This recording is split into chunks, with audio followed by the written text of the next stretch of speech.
Hello बच्चों, तो आज का हमारा क्वेश्चन है the pentose sugar in DNA and RNA has option A open chain structure, option B pyranose structure, option C furanose structure and option D none of the above. तो हमें बताना है कि डीएनए आरएनए के जो sugar है उसका structure क्या है।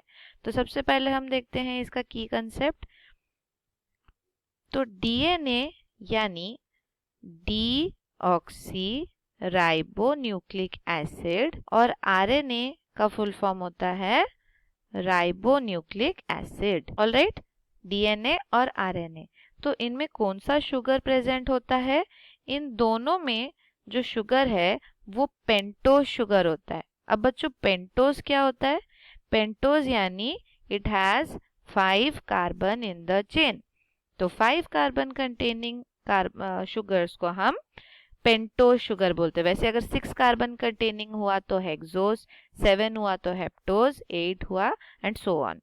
ठीक है, तो यहाँ पर जो कार्बन, यहाँ पे जो शुगर है उस पे 5 कार्बन आपके पास प्रेजेंट होते हैं।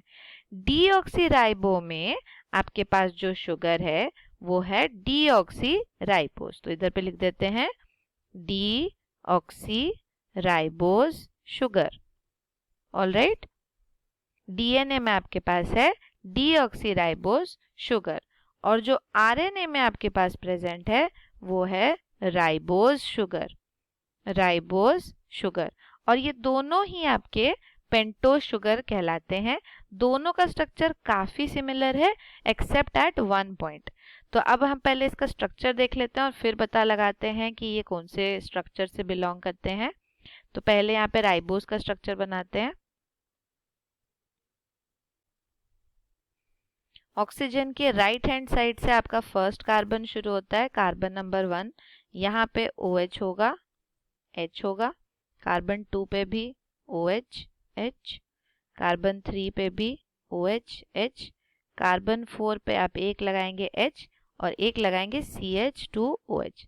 अभी आपने देखा ना 5 कार्बन कंटेनिंग है, लेकिन रिंग स्ट्रक्चर में बनाने से एक ऑक्सीजन ऑक्यूपाई कर लेता है और बाकी जो 5 कार्बन है उसमें से 4 रिंग में होते हैं और एक अबव द रिंग होता है। ये वाला आपका कार्बन नंबर 5 है। ठीक है, तो ये है आपके राइबोज का स्ट्रक्चर।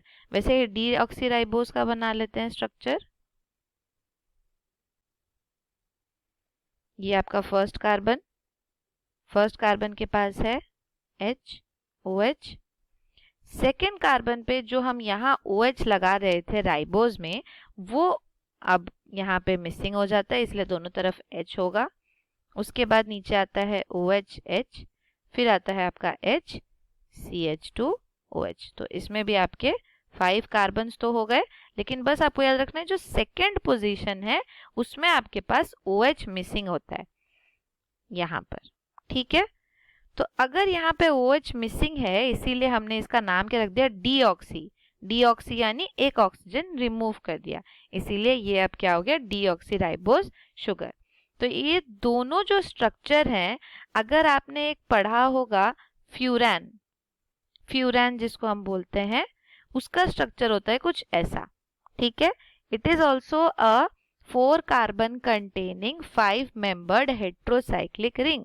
हेट्रोसाइक्लिक यानी कार्बन के अलावा भी इसमें एक और एटम है, दैट इज ऑक्सीजन एटम, इसीलिए इसको हम हेटेरोसाइक्लिक रिंग भी बोलते हैं, हेट्रोसाइक्लिक। ठीक है, तो ये जो आपका स्ट्रक्चर है ये फ्यूरान का स्ट्रक्चर है, इस मॉलिक्यूल को हम बोलते हैं फ्यूरान। तो क्योंकि ये फ्यूरान के स्ट्रक्चर के साथ सिमिलर है, देखियो यहाँ पर भी आपके पास एक ऑक्सीजन है और उसके बाद 4 कार्बन है, यहाँ पर भी आपके पास ऑक्सीजन है और 4 कार्बन है। तो सिंस यहाँ पर आपके पास फ्यूरान के साथ इसका स्ट्रक्चर सिमिलर होता है, इसीलिए इन स्ट्रक्चर्स को हम फ्यूरानोज स्ट्रक्चर भी बोलते हैं। तो इसीलिए आपकी जो पेंटोज शुगर है डीएनए और आरएनए में, वो फ्यूरानोज स्ट्रक्चर के साथ सिमिलर है। तो option C is your correct answer. Open chain इन्हें नहीं बोला जा रहा क्योंकि बार बार आप देख रहे हो ये रिंग है, तो ऑप्शन ए तो रॉन्ग हो गया। और ऑप्शन बी में जो आपको लिखा है पायरानोज स्ट्रक्चर, तो बच्चों पायरानोज एक्चुअली 6 मेंबर्ड रिंग होता है जहां पे आपके पास 5 कार्बन होते हैं, ये वाला, इसको हम बोलते हैं पायरानोज स्ट्रक्चर। और ये जनरली आपके ग्लूकोज, फ्रक्टोज या जो भी आपके 6 कार्बन कंटेनिंग शुगर होते हैं उनमें पाया जाता है। तो यहाँ पर ये भी आपका रॉन्ग आंसर होगा और डी तो होगा ही नहीं, इसीलिए correct answer is the C. Hope you understood it well. Thank you.